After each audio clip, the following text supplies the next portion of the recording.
లైఫ్లో సెటిల్ కావాలని ఆ యువతి ఎన్నో కలలు కంది. అందుకోసం ఉన్నత విద్యను అభ్యసించింది. ఓ లక్ష్యాన్ని ఏర్పరచుకొని ఆ దిశగా ప్రయాణం మొదలుపెట్టింది. ఎన్ని అడ్డంకులు ఎదురైనా అధిగమించి చివరికి తాను అనుకున్న గమ్యాన్ని చేరుకుంది. ఐటీ సెక్టార్లో స్థిరపడాలన్న తన కలను నెరవేర్చుకుంది. గచ్చిబౌలిలోని ఓ సాఫ్ట్వేర్ కంపెనీలో జాబ్ సాధించింది. ఇంకా అంతా బాగానే ఉంది అనుకున్న సమయంలో విధి ఆమెను వెంటాడింది. విధిరాతను తప్పించుకోవడం ఎవరి తరం కాదు కదా. విధి ఆడిన వింత నాటకంలో ఆమె ప్రాణాలు కోల్పోయింది.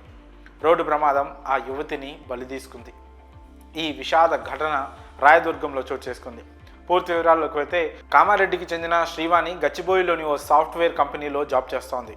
రోజు మాదిరిగానే ఈ రోజు కూడా ఆఫీస్కు బయలుదేరింది. ఆఫీస్కు వెళ్లేందుకు ర్యాపిడో బైక్ను బుక్ చేసుకుంది. బైక్పై వెళ్తున్న క్రమంలో ఊహించని ఘటన చోటు చేసుకుంది.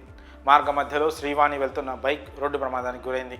అతివేగంగా వెళ్తున్న స్కోడా కారు అదుపు తప్పి ముందున్న బైక్ను ఢీకొట్టింది.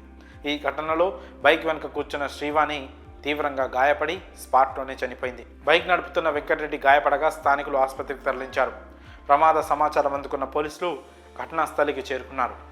శ్రీవాణి పోస్టుమార్టం నిమిత్తం పోలీసులు ఉస్మానియాకి తరలించారు.